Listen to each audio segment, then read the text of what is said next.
Amber Heard. Quem é a ex-mulher de Johnny Depp? Há muitas coisas que precisam ser contextualizadas.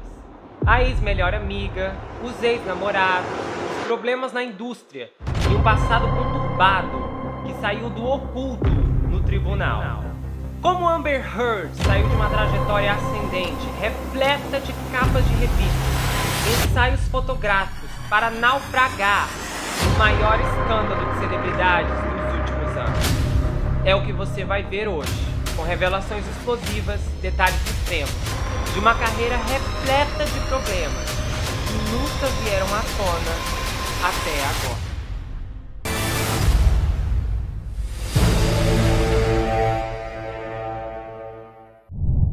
E aí pessoal, bem-vindos a esse canal, eu sou o Gustavo Negreiro, seu psicanalista favorito, e hoje nós estamos no tão esperado episódio da biografia da Amber Heard, exatamente. Esse episódio ele é muito importante porque ele faz parte da saga do Johnny Depp versus Amber Heard. Em tese esse é o 11º episódio. Então a análise que eu vou fazer aqui, na verdade essa biografia só existe por causa da minha análise que eu quero mostrar a vocês, porque eu, Gustavo Negreiros, acredito que a Amber Heard fez aquele artigo e eu vou mostrar para você passo a passo toda a estrutura que a conduziu até aquele ponto. Isso com base em evidências, alguns detalhes que foram revelados no tribunal e um passo a passo da trajetória e da carreira dela até aquele momento. Então, no geral, essa biografia não vai ser contada numa linha do tempo tradicional, como eu faço nos casos aqui. Eu vou contar a origem dela, vou relatar os relacionamentos, seus posicionamentos ativistas, e aí eu vou entrar na carreira para que vocês entendam, porque eu quero seguir na carreira para vocês verem tudo que eu vou descrever aqui. Vai ser muito interessante. E claro, eu não posso deixar de agradecer as pessoas que têm contribuído através do Valeu Demais, do Pix ou então do QR Code aqui na tela. E no Valeu Demais, quem contribuiu dessa vez foi a Ângela Carmen Mader, ela está sempre aqui. A Carla Moraes, que também está sempre presente, a Drica Lopes, a Fabiana Carvalho, a Lena Johansson, eu acho que é assim que se pronuncia esse sobrenome chique, a M4D3R, a Mariana Moura, a Nancy Cristone, a Silvia Baveresco, a Vanessa, e quem contribuiu também pelo Pix aqui da tela foi a Raíssa Moura de Souza, tem também a Sui Ellen Maiara Costa e a Bernadette Melo de Andrade. Para você que está chegando no canal agora, eu quero te fazer uma apresentação muito especial, porque há muitas atrações diferentes aqui, histórias fantásticas, incluindo na série Na Mira de Casos Criminais. Lá tem uma profundidade diversa de casos, histórias muito bem detalhadas, todas acompanhadas por uma análise no fim. Temos também a série Irmã 24 Horas na Mira, são casos mais extensos, com formato de minissérie, são detalhes assim chocantes, principalmente a minissérie de estreia, que foi Sob a Bandeira do Céu. E é claro, as próprias produções aqui do Gustavo Report, como A Falsedeira, a história de Ana Delvey, Elizabeth Holmes, o psiquiatra que roubou a vida do seu paciente. E claro, uma das atrações mais queridas daqui, As Mulheres do Presidente. Não deixe de conferir essa história, tem reviravoltas surpreendentes e fantásticas. Se você assistir o primeiro episódio, eu duvido que você vai conseguir parar, porque a história é surpreendente, é fantástica. O material que tem naquele caso é desconhecido por 99% do público. E a história é tão angustiante, tão chocante, também ao mesmo tempo tão repleta de detalhes que você vai repensar sobre muita coisa, sem contar a diversidade de personagens e tramas paralelas que vão ocorrendo ao mesmo tempo. Todos os links você pode encontrar fixado no primeiro comentário. As playlists aqui do canal são muito bem organizadas, então você não vai ter dificuldade para encontrar. Você pode ir também na página de playlists ou você pode ir na página principal, onde as atrações, algumas delas estão por ali organizadinhas. Você pode clicar e você vai achar tudo muito fácil. Qualquer dúvida, comenta que eu vou responder você, tá bom? E nós vamos entrar na biografia da Amber Heard agora. Amber Laura Heard nasceu em 22 de abril de 1986 em Austin, no Texas. Ela é filha de David Heard e Paige Parson. Ela tem uma irmã mais nova chamada Whitney Heard, que já conhecemos, que agora tem 34 anos, inclusive. E ambas foram criadas em uma casa católica, conservadora e com finanças modestas.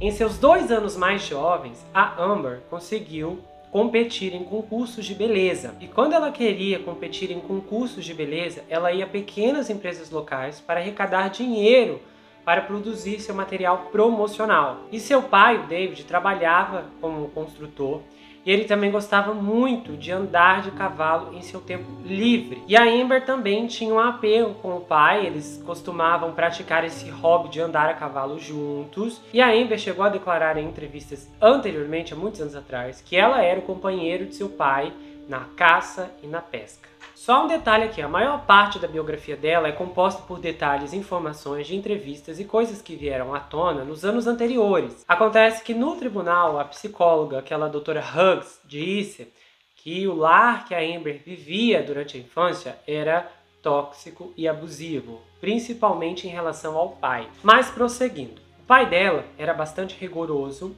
e a Amber disse que sempre gostou de homens mais velhos na adolescência.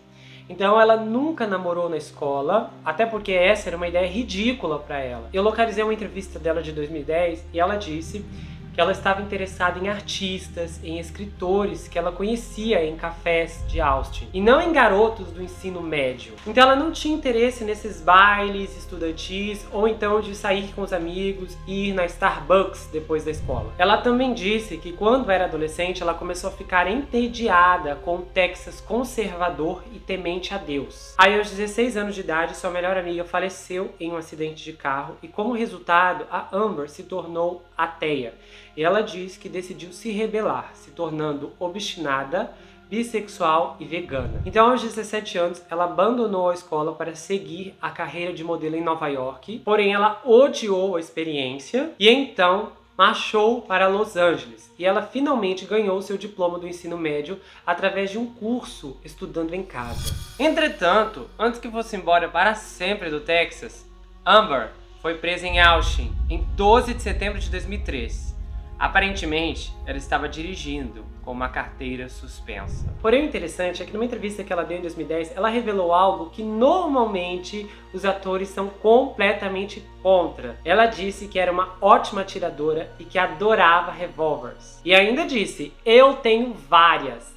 Como não tenho crianças em casa, então eu durmo com a minha arma em algum lugar perto o suficiente para que se eu precisar me proteger, eu consiga. Ela disse que era totalmente treinada e que era um membro ativo do clube de tiro. E ela declarou que era definitivamente pró-armas. Ela até destacou a seguinte frase: como americanos, nos disseram desde bebês que temos o direito de possuir armas. Aí ela relatou sobre as 30 mil pessoas que perderam a vida naquele ano por conta de ferimentos de bala. Aí a gente chega nos relacionamentos da Amber, os relacionamentos documentados. Ela namorou o diretor Alejandro Monteverde de 2004 a 2005. Aí de 2005 a 2006 ela namorou o ator Valentino Lanús, que é mexicano. Depois ela se envolveu com o modelo Mark Westreck de 2006 a 2007. E então ela chegou no Sean Ferris, de 2007 a 2008, esse ator eu conheço. Aí de 2008 a 2012, a Amber namorou aquela fotógrafa, a Thaisa Van Rie. E ela se assumiu bissexual em dezembro de 2010, participando do 25º aniversário da GLAAD, que é uma aliança de gays, lésbicas, e é uma sigla gigante. E aí, ela estava acompanhada da Thaisa nesse dia, quando ela fez seu anúncio público. Em 2016, Amber foi presa após agredir sua então namorada.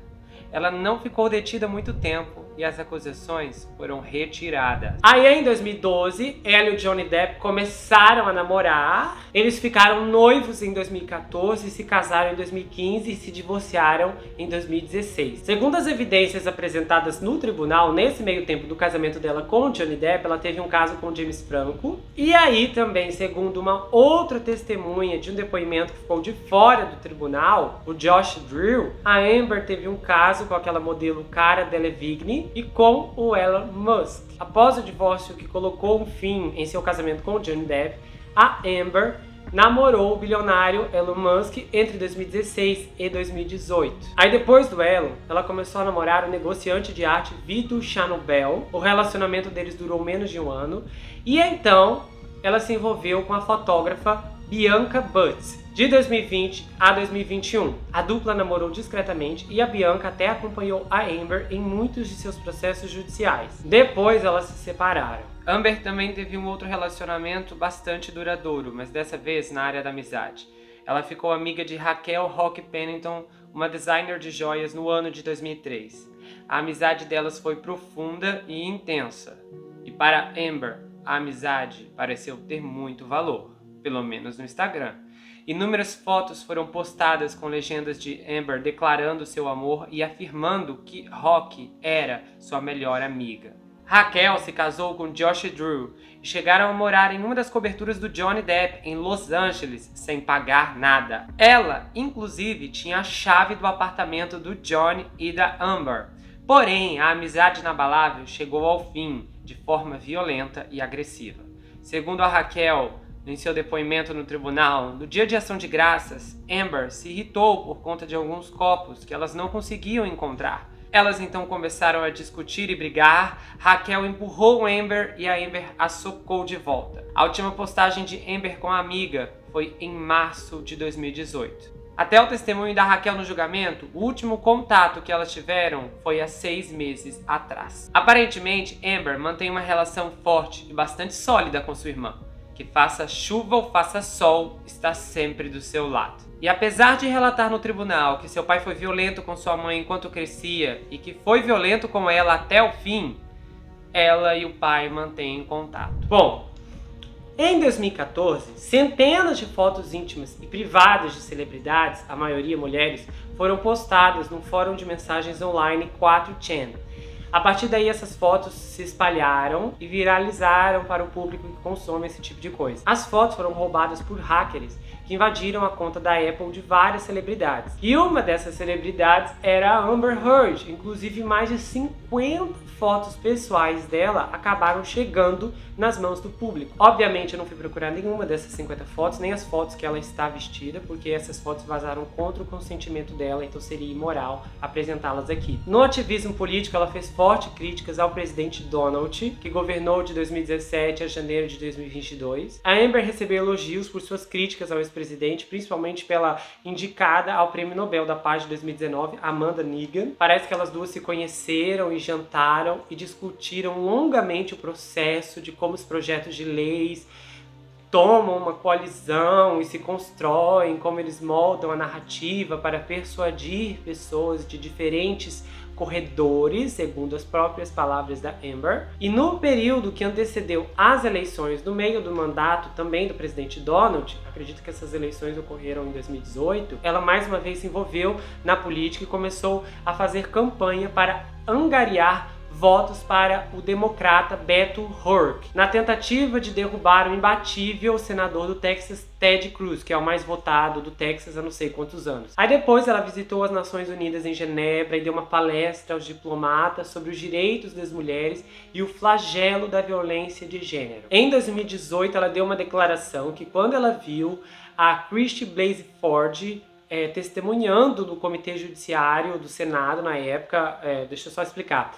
Na época, o presidente Donald estava indicando o juiz Brett Kavanaugh para assumir uma posição na Suprema Corte. Aí essa senhora, essa Christine, fez acusações que sofreu assédio há não sei quantos anos atrás pelo Brett. Embora a mídia tenha ficado do lado da Christine, parte do público não acreditou em suas alegações, que, segundo eu pesquisei, são compostas por alguns furos um pouco alarmantes. Embora isso tenha manchado um pouco a passagem do Brett para a Suprema Corte, isso não impediu de ser nomeado. E ele está até hoje atuando na Suprema Corte americana. E a Amber diz que quando viu essa senhora Christine testemunhando no Comitê Judiciário, que ela relatou tudo que supostamente passou nas mãos do Brett, ela estava em seu quarto de hotel e ela imediatamente foi pregada no chão, ou seja, ela foi jogada no chão em uma poça de lágrimas. Ela disse que ficou arrasada com a declaração da Christine e que ela ficou chocada pelo juiz Brett ser indicado com essas acusações e etc. Isso tudo ela relatou em uma entrevista. Ela falou: nós como mulheres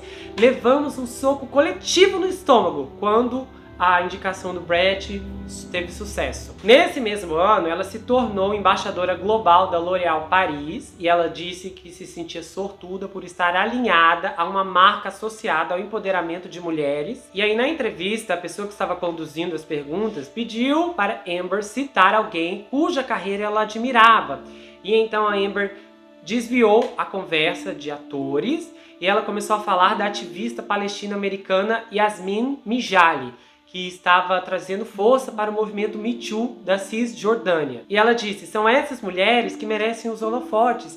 E eu me sinto humilhada apenas por amplificar as suas vozes. Conforme o filme Aquaman, que nós vamos ver mais à frente, estava prestes a estrear, a Amber concedeu, na verdade concedeu não, ela foi chamada por vários veículos de imprensa, aquela turnê de imprensa que tem nesses filmes mais famosos, para passar por entrevistas, e ela disse em todas essas entrevistas, que eu conferi uma a uma, que ela havia doado seu divórcio de 7 milhões de dólares para a SLU e para o Hospital Infantil de Los Angeles, incluindo no Hollywood Reporter, que você pode achar a entrevista lá se você quiser. Então, por onde ela passava, ela usava esse trunfo que ela havia doado o dinheiro do divórcio e que ela não queria se lembrar nada do seu relacionamento com Johnny Depp. Porém, quem acompanhou o julgamento sabe que veio à tona que a Amber não doou esse dinheiro. Na questão de polêmica, quando as coisas começaram a reverberar em relação ao relacionamento destruído que ela teve com o Johnny Depp, uma petição no Change.org surgiu para que a Amber fosse removida do filme Aquaman 2.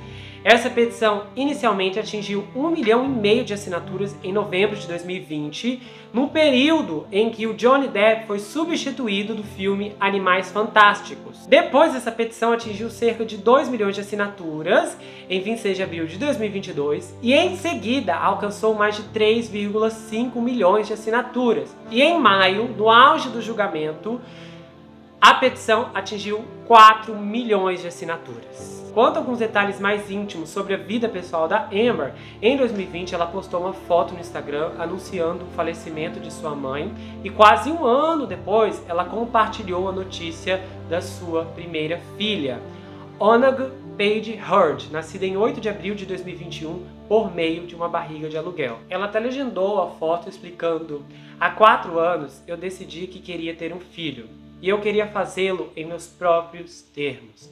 Agora aprecio quão radical é para nós como mulheres pensar sobre uma das partes mais fundamentais de nossos destinos dessa maneira. Espero que chegamos a um ponto em que seja normalizado não querer um anel para ter um berço. A identidade do pai não foi divulgada. E agora a gente vai entrar na carreira cinematográfica da Amber Heard. A Amber sempre foi muito esforçada. Por quê? Ela fazia testes para tudo. Desde a garota número 3, ou seja, uma figurante, até a filha que estava saindo para a faculdade. E ela muitas vezes pegava o ônibus urbano, se sentava na parte de trás e se trocava por baixo da jaqueta para fazer os testes para os papéis. E então, ela fez sua estreia no cinema com um papel menor no drama esportivo de 2004 chamado Tudo pela Vitória, que mais tarde inspirou o programa de TV de mesmo nome.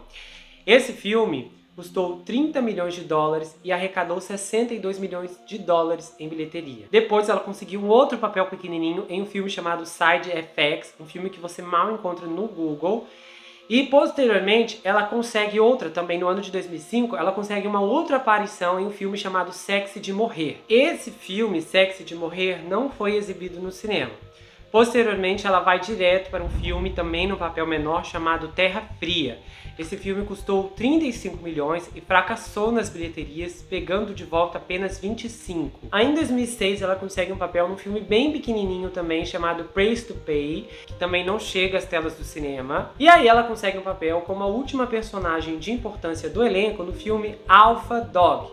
Esse filme custou 9 milhões e conseguiu 32 milhões em bilheteria. E então, nesse mesmo ano, ela consegue seu primeiro papel importante e também o seu primeiro papel estrelando seu primeiro filme de terror, chamado Tudo por Ela. Esse filme teve um baixo custo, de apenas 750 mil dólares. Só que aí o pesadelo começou. Esse filme foi filmado em 2006 e ele passou por vários problemas de licenciamento e distribuição.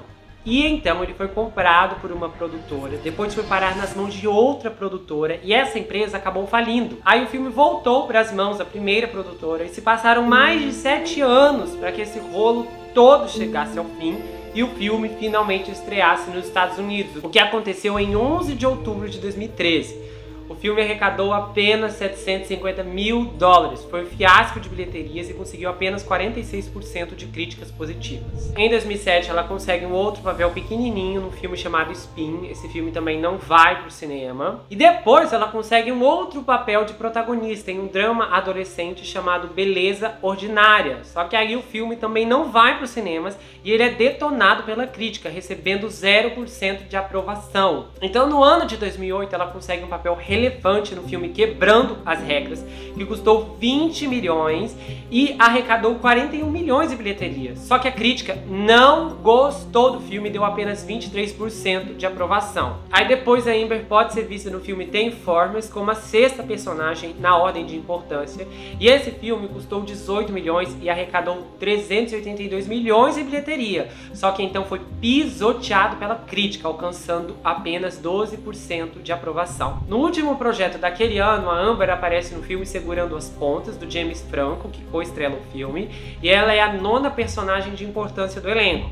E o filme custou 26 milhões e arrecadou 102 milhões de bilheteria. E a aprovação crítica desse filme é maiorzinha, com 46% de aprovação. Aí em 2009 ela engata como a 2ª principal personagem no filme Exterminadoras. Só que esse filme acaba não indo para os cinemas. E depois disso ela engata em Amor por Contrato. E ela é a 3ª em ordem de importância. E esse filme custou 10 milhões, foi pro cinema e arrecadou apenas 7. Aí então ela aparece no filme Zombilândia. Só que a personagem dela nem tem nome e é a última na ordem de importância do elenco. E esse filme custou 23 milhões de dólares e arrecadou 102 milhões em bilheteria. Aí mais uma vez ela participa de outro filme de suspense, dessa vez no remake O Padrasto, que custou 20 milhões de dólares e arrecadou apenas 31 milhões nas bilheterias. E esse filme foi detonado pela crítica, conseguindo apenas 11% de aprovação. A Amber nesse filme é a 4ª ou 5ª personagem de importância. Em 2010, ela participa de outro suspense, dessa vez no filme Viagem do Medo. O filme não foi para o cinema e a crítica não gostou, concedendo apenas 17% de aprovação. Aí então ela avança para outro filme independente chamado The River Way, só que ela co-estrela esse filme, porém esse filme não vai para o cinema. E ela passa dos suspenses para estrelar um filme de terror chamado Aterrorizada, que custou 10 milhões de dólares e arrecadou apenas 5 milhões nas bilheterias. As resenhas foram completamente negativas e a crítica detestou tudo nesse filme. E aí, chegamos no ano de 2011 e ela embarca na maior chance de sua carreira até então. Um filme em 3D, estrelado pelo Nicolas Cage, no qual ela é a mocinha. O filme Fúria sobre Rodas. Só que o filme não vinga. Custando 50 milhões de dólares, o filme arrecadou apenas 41 milhões em bilheterias do mundo todo. O filme alcançou apenas 47% de aprovação crítica. E depois desse filme, ela participa então do Diário de um Jornalista Bêbado, onde deu início à história dela com o Johnny Depp. Ela é a 4ª personagem de importância nesse filme, porém a presença do Johnny Depp não garantiu sucesso. O filme custou 45 milhões de dólares e foi uma bomba nas bilheterias, arrecadando apenas 30 milhões, sem contar que o filme teve críticas mistas, recebendo pouca aprovação da crítica. Só que em 2013 é um avanço na carreira da Amber. De repente ela tem dinheiro para coproduzir um filme chamado Syrup, no qual ela é a protagonista. E o filme custou 2 milhões e meio de dólares, porém nas bilheterias ele conseguiu apenas 663 dólares. Foi um desastre absoluto e o filme conseguiu apenas de 25% de aprovação crítica. Se a Amber achou que esse filme foi o fundo do poço, então olha agora. Na sequência, ela conseguiu um papel em um suspense bem leve, inclusive, liderado pelo ator Liam Hemsworth, Gary Oldman e o Harrison Ford. Filme chamado Conexão Perigosa. Especificamente, ela é a 3ª/4ª personagem de importância nesse filme e ela até aparece na capa. O filme foi orçado em 35 milhões de dólares, só que então arrecadou apenas 17 milhões nas bilheterias do mundo todo. E a crítica então foi menos receptiva, dando apenas 7% de aprovação. O filme foi considerado uma das maiores bombas financeiras daquele ano. E diferente do outro filme que ninguém esperava o lançamento, esse muitas pessoas aguardavam com ansiedade. Então quando esse filme estreou, a crítica detestou e então foi detonação para todos os lados. Aí ainda neste mesmo ano, ela atua no filme de ação chamado Machete Mata. Ela é a 6ª personagem de importância e o filme custou 20 milhões, mas arrecadou apenas 17,4 milhões nas bilheterias. As críticas foram altamente negativas e o filme não desencolou de jeito nenhum. Aí em 2014 ela aparece como a 2ª personagem de importância no filme de ação 3 Dias para Matar. O filme custou 28 milhões e arrecadou 52 milhões em bilheterias. Porém, a crítica pisoteou outra vez e o filme recebeu apenas 28% de aprovação. No ano de 2005, ela revê o James Franco, desta vez no drama criminal Traumas de Infância. O James Franco estrela esse filme e a Amber é a 3ª personagem de importância.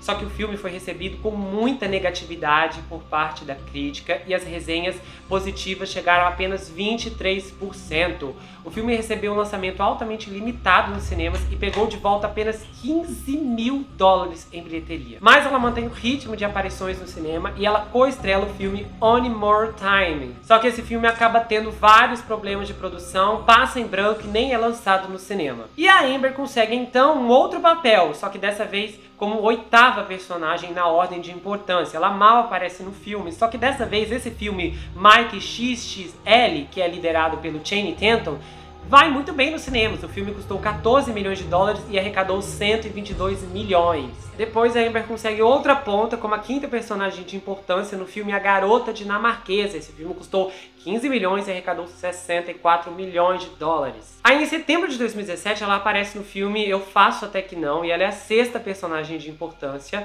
E eu não sei quanto gastaram na produção desse filme, mas o retorno financeiro foi apenas de 280 mil e o filme recebeu apenas 28% de aprovação. E depois disso ela consegue o que pode ser sua maior chance até então, o papel como Mera em Liga da Justiça. Só que aqui ela é a 11ª na ordem de importância do elenco. Pelo que eu dei uma pesquisada, ela não aparece muito, na verdade é mais uma preparação para o filme Aquaman, a personagem dela já ser colocada aqui. E esse filme custou caríssimos 300 milhões de dólares e arrecadou 657,9 milhões em bilheteria. Pode até parecer muito, mas nesse caso aqui não é não. Além dos 300 milhões de dólares que a Warner gastou neste filme, o estúdio investiu mais 400 milhões em marketing e distribuição. O prejuízo foi astronômico e a Warner Bros. Teve um rombo de 60 milhões de dólares em seus cofres. Já em 2018, a Amber consegue um papel pequeno no filme Her Smell, estrelado pela atriz Elizabeth Moss, e o filme recebe muitas críticas positivas. Só que o filme é um fiasco financeiro, alcançando apenas 260 mil dólares em bilheteria. E então, nesse mesmo ano, a Amber pode ser vista estrelando seu próprio filme de mistério, chamado Romance Fatal. E esse filme custou 8 milhões de dólares. Porém, vamos entender um pouco a história desse filme. Ele foi gravado no ano de 2013 e depois aí passou por problemas absurdos. Os produtores do filme processaram a Amber em 10 milhões de dólares. Ao que parece, ela fez mudanças não permitidas no roteiro, não finalizou a dublagem. O filme não é de animação, mas normalmente quando tem alguns erros que muitas vezes não dá para regravar, os produtores ou a voz ficou ruim, normalmente se usa muito isso de dublar filmes mesmo de carne e osso, live action, vamos dizer assim. E foi um caos. A Amber desmentiu os produtores, eles alegaram isso e alegaram aquilo, e acabaram que eles conseguiram se resolver fora dos tribunais. E quando a casa foi limpa, esse filme foi lançado em outubro de 2018 nos cinemas. Mas se tornou a 2ª pior bilheteria de todos os tempos, captando apenas 487 mil dólares. A crítica não teve misericórdia e passou por cima desse filme como um trator, dando 0% de aprovação. Para piorar, a Amber foi indicada ao Framboesa de Ouro como pior atriz. E então, após esse desastre, ela finalmente participa do filme Aquaman, reprisando seu personagem de Liga da Justiça. Aqui ela é o interesse amoroso do protagonista, o Aquaman. E esse filme custou 200 milhões de dólares e arrebatou mais de 1 bilhão em bilheteria. O lucro líquido desse filme foi 260 milhões para o estúdio. A crítica elogiou a estrela do filme, o Jason Momoa, mas a crítica mirou na falta de química do Jason com a Amber. Inclusive, eu fui ler um monte de resenhas desse filme pra ter uma noção do que falavam dela, e tinha muitas resenhas que mencionavam como ela não tinha sal na personagem, como ela era personagem sem graça. Então ela recebeu algumas críticas também, ela não conseguiu desfrutar desse sucesso financeiro. Depois de vários anos participando de um filme após o outro, a gente tem o primeiro hiato da carreira da Amber. Ela havia gravado um filme chamado Gully em 2018, só que esse filme foi lançado apenas em 2021 e ela é a quinta personagem de importância do elenco. Depois de passar por inúmeros transtornos, o filme chegou aos cinemas, naufragando nas bilheterias, arrecadando pífios $36 mil. Os poucos críticos que viram o filme também não tiveram misericórdia. Então, se as cenas da Amber não forem deletadas, ela ainda poderá ser vista em Aquaman 2 no ano de 2023. E também, segundo o site IMDb, a Amber pode aparecer no filme Run Away With Me, que se concentra em um americano que mora em Paris e ele se apaixona por uma modelo e então ambos se entrelaçam no submundo do crime da indústria europeia de modelos. Porém, a Amber também tem uma carreira na televisão americana, exatamente, você vai conhecer agora. Embora a carreira dela seja mais curta na TV, é óbvio que ela se dedicou mais ao cinema. E a partir de 2004, ela consegue papéis esporádicos, um papel de um episódio de uma série aqui, outro ali, até que em 2007 ela consegue um papel regular na série do Kevin Williamson, chamada Hidden Palms. Se você está achando o nome do Kevin Williamson familiar, não se engane, ele já é conhecido aqui do canal, porque ele já apareceu aqui em 2 histórias. É isso mesmo. O Kevin é o escritor do filme Pânico, que eu já contei toda a história que o inspirou a escrever o filme, que tem a ver com o Danny Rowland, é um caso terrível. Você pode ver que é um episódio, um baita episódio de 1 hora e 49 minutos.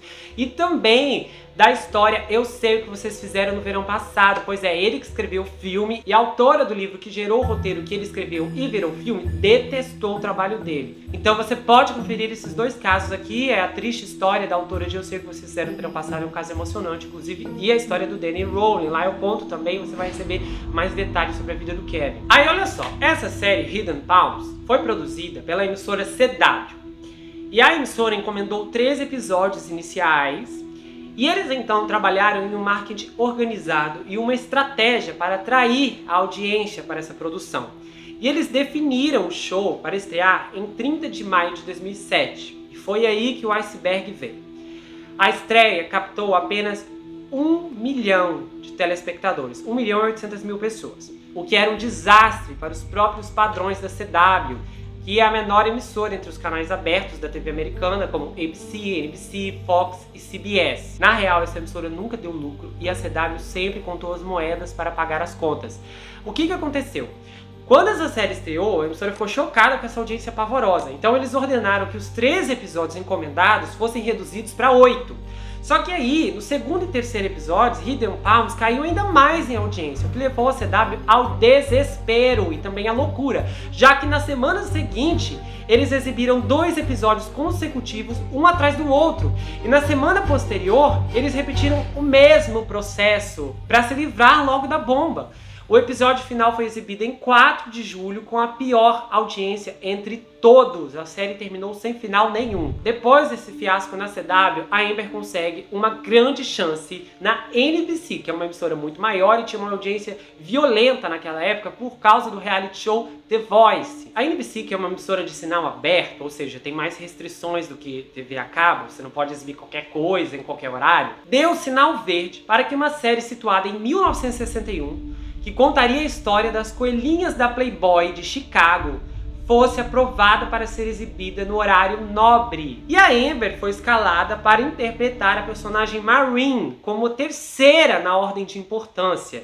E a emissora fez um grande alarde com essa série. Eles fecharam parcerias com grandes redes de lojas para divulgar a atração. Gente, eles colocaram coisas nas vitrines, fizeram sorteios de sapato para as pessoas assistirem a série. Assim, foi uma parecia o Festival de 99. E rapidamente eles foram atrás de anunciantes e fecharam cotas de propagandas com 9 marcas poderosas, anunciantes durante os intervalos dos primeiros episódios. E a emissora tocou a divulgação, assim, prometendo a estreia do ano, e o programa chegou a ser considerado, inclusive fora da emissora, uma das estreias mais aguardadas daquele ano. E eles encaixaram a produção para estrear no momento mais favorável de todos, que é a Fall Season, que começa em setembro. E no caso, a série estrearia em 19 de setembro de 2011, no horário nobre. E foi aí que veio o inesperado tombo. A série atingiu inacreditáveis 5 milhões de espectadores e 1,6 na demo, que é o público-alvo de 18 a 49 anos para os anunciantes. Só para vocês terem uma noção, nessa época, a audiência aceitável para uma série desse horário era no mínimo 13 milhões de espectadores e uma demo de 3,5 a 4,0 de público-alvo. Além desse desastre na estreia, feministas se organizaram e vários outros públicos para fazer boicote à série, pedindo que a NBC derrubasse a série da programação. E o desastre foi tão chocante que 7 das 9 marcas que fecharam acordo com a NBC reincidiram os contratos e falaram: não, tira o nosso nome dessa série, a gente não quer passar no intervalo desse fiasco de jeito nenhum. E a NBC ainda exibiu o programa na semana seguinte. Eles lançaram uma nota dizendo que acreditavam que o público alcançaria sucesso, que iria atrair as pessoas e que os anunciantes fariam fila na porta. Eles soltaram uma declaração desse jeito. Eles falaram: olha, os anunciantes vão fazer uma fila na porta e vão lutar para conseguir um espaço nos comerciais. Apesar da fé da emissora na série, a audiência foi ainda mais desastrosa no segundo episódio, caindo para 3 milhões de espectadores e 1,3 na demo. A NBC bateu de frente e falou: não, a gente vai exibir a série na semana que vem também. E eles exibiram a série na terceira semana e a audiência conseguiu cair ainda mais, o que fez com que a NBC tirasse a série do ar definitivamente. E o pior é que nesse ponto o elenco, Amber Heard, todo mundo que estava participando, ainda estava gravando o 6º e o 7º episódio da série. Aí a emissora permitiu que as gravações desses episódios fossem concluídos, mas decidiu encerrar a temporada ali. Eles falaram: não gravem até o 13, chega. Eles tinham assinado um contrato se comprometendo com a produção de 3 episódios. Eles falaram: de jeito nenhum, pode concluir esses 2, mas a gente não quer mais. E a NBC ainda tentou remediar o prejuízo. Eles procuraram vender a série para outra emissora, o que não é incomum nos Estados Unidos, isso acontece muito. É bem natural uma série estrear numa emissora e acabar sendo exibida em outra, porém ninguém quis comprar. As emissoras fecharam a porta na cara da NBC e os episódios inéditos 4, 5, 6 e 7 nunca viram a luz do dia, jamais foram transmitidos na TV e em nenhuma plataforma de streaming. Depois desse colapso, a Amber só voltaria à televisão anos depois, exatamente porque ela foi convidada para participar da série The Stand, que estreou no final de 2020. É uma história de fantasia pós-apocalíptica baseada em um romance do Stephen King. E aqui, ela é a penúltima personagem de importância do elenco, a 11ª, para ser mais específico. E essa atração foi uma grande aposta do serviço de streaming da CBS, que agora virou o serviço de streaming Paramount+. Porém, essa série acabou se afogando nas críticas negativas e uma exibição completamente sem brilho. Inclusive, havia rumores que se a série fizesse sucesso, eles se renovariam para uma segunda temporada, mas isso não aconteceu. No julgamento, a Amber testemunhou que seu salário foi de 200 mil por episódio, e essa série teve 9 episódios, mas a Amber participou de 7. Acontece que ao longo da sua carreira, a maior parte dos papéis que a Amber conseguiu no cinema foram para explorar a sua beleza, e ela acabou sendo considerada um símbolo sexual. Ela acabou tendo cenas picantes em vários dos filmes dos quais conseguiu participar. E agora que a gente vai chegar na minha teoria, porque tirando o The Stand, que estreou em 2020, Aquaman estava ali para estrear em 2018 e foi quando todo o rolo com o artigo iria começar. E eu quero traduzir para vocês o que eu acredito que levou essa moça a tomar essa atitude ousada. Porém, para que isso aconteça, vocês precisam entender o que estava acontecendo na época em Hollywood. Então eu vou explicar para vocês o contexto social da época, que eu acredito que facilitará a compreensão dos eventos que eu vou expor aqui. O movimento Me Too havia explodido no final de 2017, derrubando o terrível Harvey Weinstein e o monstro do Bill Cosby. Houve cancelamentos, perdas de empregos e até condenações. As acusações de abuso, assédio, que chegaram às manchetes, geralmente eram sobre homens famosos, e muitas de suas vítimas também eram atrizes famosas. Foi tão grande que até homens se manifestaram como sendo vítimas de grandes produtores ou diretores de Hollywood. Muitas das alegações relatavam abusos nas suítes de coberturas de hotéis de luxo. Mas as pessoas comuns também se viram nas histórias. Aquele chefe que ofereceu turnos extras em troca de um encontro, a reunião em que uma pessoa relatou para o chefe que um colega de classe a atacou e ele então puniu a denunciante em vez do atacante. Ou então foi aquele momento em que uma mulher não conseguiu dizer não ou não podia dizer não. E até aquele momento em que uma mulher disse não, isso não importou para o agressor. Escândalos começaram a aparecer para todos os cantos e para todos os lados. Quando as primeiras histórias começaram a ser divulgadas aos montes, críticos e comentaristas levantaram preocupações sobre os acusados e o devido processo. Só que isso foi abafado. Com a justiça atingindo pessoas realmente culpadas, o slogan do movimento passou a sofrer uma metamorfose. Acreditar nas mulheres evoluiu para acredite em todas as mulheres, chegando a acredite automaticamente nas mulheres.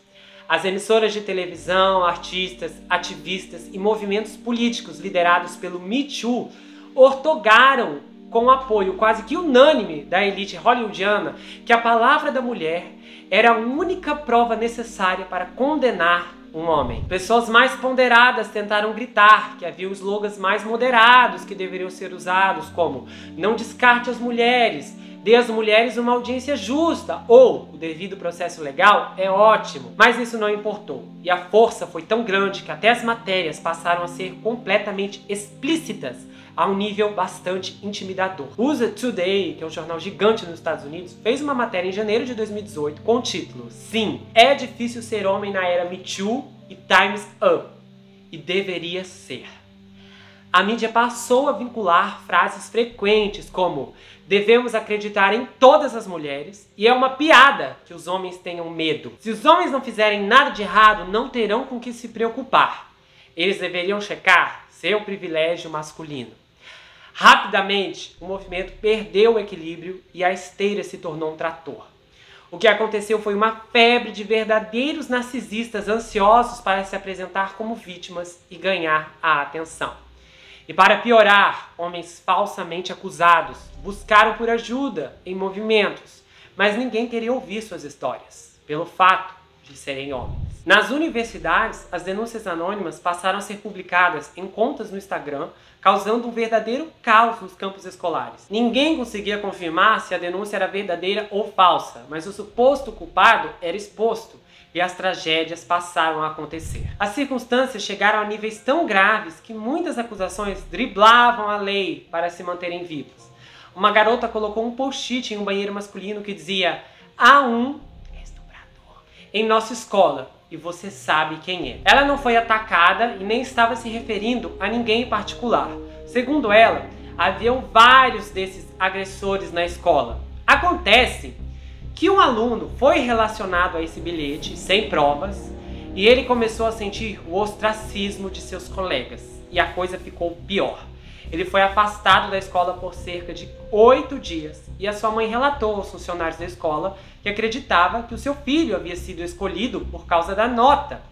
A escola, então, suspendeu essa aluna e o Tribunal de Apelações dos Estados Unidos do Primeiro Circuito condenou a escola, pois eles haviam violado a Constituição quando suspenderam a aluna. Afinal, os alunos de escolas públicas têm os direitos da primeira emenda à liberdade de expressão. E aí, nessa época, a revista Forbes publicou um artigo que não teve repercussão nenhuma, escrito por uma mulher que havia sido violada em sua infância, só que dessa vez ela estava expondo o outro lado da mesa. Ela passou a descrever como as acusações falsas tomaram uma forma incontrolável. E ela destrinchou um quadro sobre a dificuldade de um inocente falsamente acusado de apresentar o seu caso no Tribunal da Opinião Pública, quando o padrão era acreditar em todas as mulheres. Ou seja, se você chama uma mulher de mentirosa, mesmo que não tenha feito o que está sendo acusado, você é culpado de chamar uma mulher de mentirosa. Então não há saída. Se você não negar, você é considerado culpado. E se você negar, você cometeu um pecado político adicional. Então acaba que a situação era uma armadilha. E isso, obviamente, era horrível. Ou os homens assumiam a sua culpa, ou eles assumiam que não deveriam estar afirmando sua inocência. Foi constatado que era quase impossível combater as acusações quando elas eram feitas. De acordo com o IEOC, o Congresso americano, houve 7.514 acusações de assédio registradas em 2019. Pelo menos 750 pessoas foram falsamente acusadas. 750 pessoas tiveram suas carreiras destruídas, suas reputações manchadas e anos de trabalho duro desmoronaram quando elas não mereciam. Tudo isso sem um processo justo. E os dados do Congresso americano não incluem toda a gama de denúncias de assédio, uma vez que também não incluem acusações feitas a agências estaduais ou locais, ou seja, aqueles que não são denunciados por meio de canais governamentais. Então, potencialmente, os números são ainda maiores. E isso começou a emergir reações em cadeia, porque entre vários homens culpados que estavam caindo, homens inocentes passaram a ser vítimas de oportunistas. Uma pesquisa descobriu que 57% dos adultos americanos estavam igualmente preocupados com as mulheres jovens e com o assédio que poderiam enfrentar, assim como os homens jovens que também estavam temendo falsas acusações que poderiam enfrentar. O impacto foi tão grande que em 2019, 60% dos gerentes do sexo masculino relataram sentir-se muito nervosos com a possibilidade de serem acusados de assédio por interagir com mulheres em campos de atividade de trabalho comum, como orientação, socialização e reuniões individuais.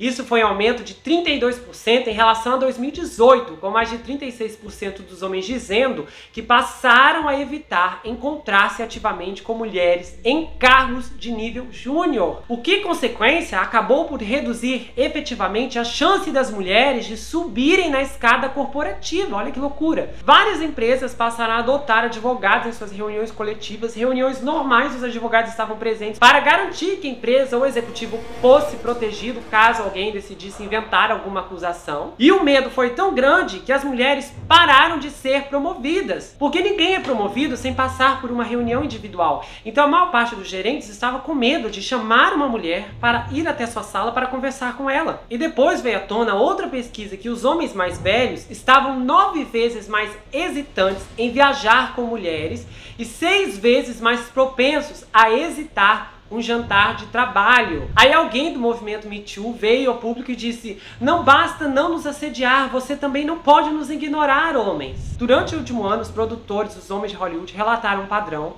Eles têm procurado realizar reuniões com mulheres online para que fique registrado as gravações, para que possam se proteger caso alguém decida fazer alguma reclamação. E muitos produtores também passaram a exigir dos estúdios que advogados estejam presentes em suas reuniões e também na sala de roteiristas. E independente dos efeitos colaterais, o movimento Me Too atingiu seu auge e de 2017 para 2018, as mulheres, celebridades, claro, estavam com tudo. E o jogo virou. E no topo dele, qualquer artista seria ouvida, não importa o que dissesse. A lei seria essa dali pra frente. E é aqui que a Amber Heard entra. A Amber tem 35 aparições em filmes, mais uma aparição no filme Liga da Justiça de Zack Snyder. É o mesmo filme, só que com a versão desse diretor. Ela não teve que regravar nada, eles só usaram o que ela já tinha gravado e colocaram nesse filme. E ela também teve 12 papéis na televisão. Ela é uma atriz fracassada? Não. Ela é uma atriz de sucesso? Não. Por que ela não é uma atriz fracassada? Porque ela conseguiu papéis, ela foi paga para atuar nesses filmes e ela conseguiu se manter financeiramente dessa forma, trabalhando como atriz. Por que ela não é uma atriz de sucesso? Porque os filmes em que ela atuou não fizeram sucesso. Vamos olhar de uma forma mais aprofundada aqui. Todos os filmes em que ela foi a principal estrela, ou foi um desastre financeiro e um desastre de crítica. Os poucos filmes de sucesso em que ela participou, ela tinha um papel pequeno ou era uma coadjuvante. Ela nunca teve um momento só dela. O que a Amber chegou mais perto de desfrutar foi Aquaman. E ainda assim foi ofuscada pelo Jason Momoa, Nicole Kidman e outras pessoas que participaram do filme. Em Aquaman, ela sofreu críticas à sua atuação e também à química com o personagem principal. Em Hollywood, a idade é muito importante para obter papéis. Um ator de 70 anos não vai protagonizar filmes de ação, sequestro no barco do Havaí, casa do terror não sei aonde, não vai. Uma atriz de 40, 50 anos não vai conseguir fazer um papel de mocinha. Você pode ver que atrizes renomadas como Sandra Bullock, Nicole Kidman, Reese Witherspoon, todas vencedoras do Oscar, têm financiado ou atuado como produtoras em seus recentes projetos, tanto de cinema e televisão, através de minisséries, que é o caso da Nicole e da Reese. Todas elas já falaram da dificuldade em conseguir papéis importantes ou relevantes nessa faixa etária, mesmo sendo atrizes famosas, reconhecidas. Talvez a Reese nem tanto aqui no Brasil, mas a Nicole Kidman, a Sandra Bullock, se saírem na rua, muita gente vai reconhecer. E essas mulheres são milionárias e literalmente estão correndo atrás. Você pode olhar a ficha da Nicole Kidman, eu dei uma boa analisada. Ela tem investido muito em projetos de minisséries nos últimos anos e ela tem financiado, ela tem participado da produção ativamente para conseguir ainda atuar de forma relevante. Agora imagina Amber Heard vendo a sua juventude escorrer pelos dedos, já que ela era muito colocada nesses filmes por causa da sua beleza e sensualidade. E ela vendo a carreira dela não decolando de jeito nenhum. E ela chega no ano de 2018 com então 32 anos, e com Aquaman prestes a estrear. Anteriormente, a Amber já havia tentado fazer sucesso criando uma sequência de armações usando TMZ, além da própria ordem de restrição contra o seu ex-marido celebridade, Johnny Depp. A estratégia não deu muito certo. A Amber teve que derrubar a ordem de restrição, assinou um acordo de divórcio, ficou com 7 milhões de dólares e foi obrigada a cumprir uma cláusula que a impedia de falar mal do Johnny. 2016 passou e em 2017 ela tentou novamente chamar a atenção. Vou doar todo o dinheiro do meu divórcio, não quero nada daquele casamento, eu vou doar tudo! E ela repetiu e repetiu essa mentira, mas isso não foi capaz de chamar os holofotes para si e nem de fazer com que ofertas de papéis importantes chegassem a seu agente. E é aí que ela vê uma luz no fim do túnel. O filme Aquaman era um baita desafio para o estúdio. Primeiro, porque a DC Filmes já havia experimentado fracassos com seus recentes filmes, exceto Mulher Maravilha, e eles não estavam conseguindo atrair o público em geral. Já tinham levado na cara, ou na bilheteria, ou então com a crítica, que pisoteava suas produções. Em segundo lugar, Aquaman tinha o desafio de chegar à ascensão em meio a uma enxurrada de competição de Natal, ou seja, filmes bem familiares que estreariam nessa época de dezembro. E é aí que uma reviravolta começa a acontecer. Aquaman começa a ser visto com bons olhos, o trailer é muito bem recebido e os analistas financeiros e prestigiados, inclusive a revista Forbes, começaram a projetar que Aquaman teria um fim de semana bastante acalorado, arrebatando uma estreia total de 65 a 70 milhões de dólares. A Warner Bros. Nessa época estava trabalhando em um marketing pesado e pela primeira vez para os moldes da DC, uma publicidade organizada. Ninguém saiu falando mal do filme, ninguém abandonou a produção e disse que estava um horror, como aconteceu com os filmes anteriores. O filme estava com a sua imagem intacta. E chegando em dezembro, estava claro que o filme não passaria em branco e tinha um potencial para ser um sucesso ainda maior. E foi nesse momento que a Amber decidiu agir. Afinal, o timing era perfeito. Ela tinha o movimento Me Too ao seu lado e um filme que estrearia em 4.125 salas de cinemas americanos, além de um amplo lançamento simultâneo em mais de 40 países, o que de certeza lhe daria destaque nas manchetes globais, se ela aparecesse com a história certa.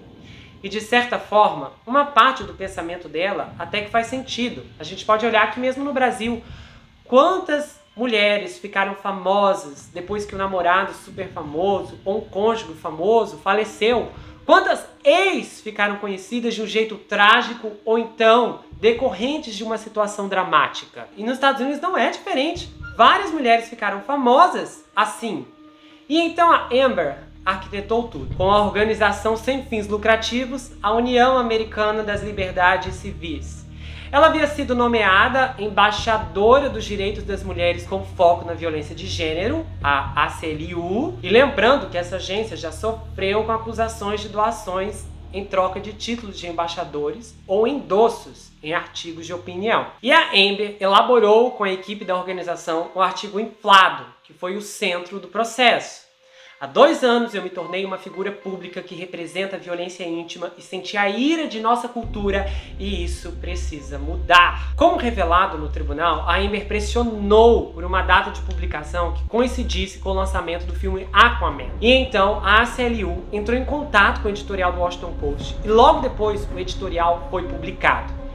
Eu acredito que a Amber achou que dessa vez, se ela revivesse essas acusações contra o Johnny Depp, ela conseguiria o destaque que tanto buscava e chamaria a atenção de todos, ficando amplamente conhecida através de um filme e um escândalo ao mesmo tempo. A princípio, a Amber foi nomeada como defensora dos direitos humanos do Escritório de Direitos Humanos das Nações Unidas. Sim, a ONU gostou do artigo dela e falou: vem cá, você representa tudo que a gente precisa. E a imprensa até a apoiou, mas o público não. Vazamentos sérios passaram a ocorrer ao longo de vários anos. E muitas pessoas começaram a desconfiar da história dela. E com algumas informações que apontavam que a sua história de sobrevivência era completamente falsa, sua má reputação começou a emergir diante o público. Os papéis que ela queria não chegaram. E agora que ela perdeu a batalha judicial, se ela está esperando convites para atuar em filmes grandes, ela vai ter que esperar sentada, porque esses papéis não vão chegar. O plano da Amber era mirabolante, mas nem todos os planos malignos dão certo, por mais bem elaborados que sejam. A Amber foi diagnosticada com um transtorno limítrofe, mais conhecido como borderline. Pessoas com esse transtorno de personalidade podem se apresentar como sofisticadas, fofas e femininas, mas na realidade podem ser muito destrutivas, dramáticas, erráticas e imprevisíveis. E podem ter problemas para regular suas emoções. Controlar seu comportamento e manter relacionamentos estáveis é uma tarefa muito difícil para essas pessoas. E o transtorno de personalidade limítrofe é um tipo de transtorno mental que afeta como uma pessoa pensa e sente sobre si mesma. Esses indivíduos, eles sentem sintomas crônicos de vazio e eles têm difusão de identidade, o que significa que eles sentem que não sabem quem são. E isso pode ser tão extremo que eles tentam se juntar a um culto ou assumir uma persona que lhes dê alguma sensação de que são reais e que eles têm uma identidade. Eles tendem a ter um medo muito extremo de abandono e eles tendem a ter mudanças extremas de humor. E então, essas pessoas podem repentinamente ser acionadas para raiva ou tristeza.